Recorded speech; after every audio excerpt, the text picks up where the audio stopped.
Cómo suena, el beat me envenena. No más guáchate este tema. El perro se soltó y anda sin cadena. Checa cómo suena, el beat me envenena. No más guáchate este tema. El perro se soltó y anda sin cadena.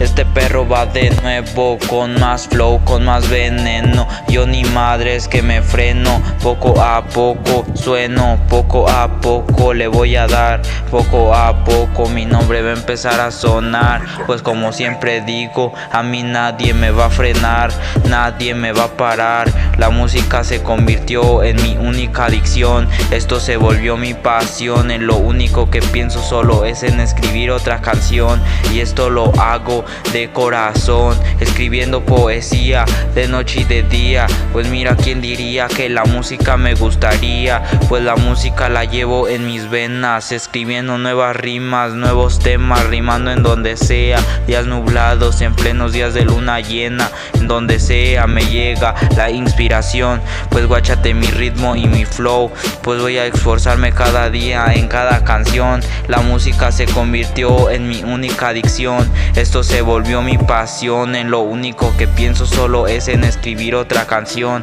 y esto lo hago de corazón, escribiendo poesía de noche y de día. Pues mira, quién diría que la música me gustaría.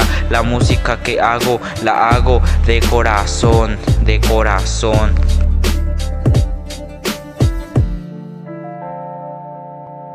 Chécate esto como suena. ¿Quién diría que la música me gustaría? Es el perrito sensei.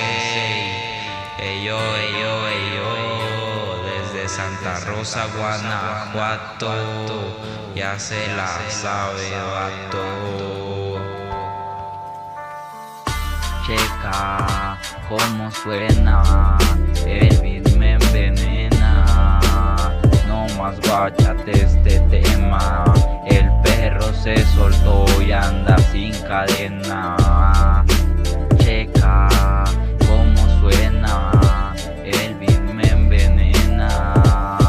No más guáchate este tema. El perro se soltó y anda sin cadena.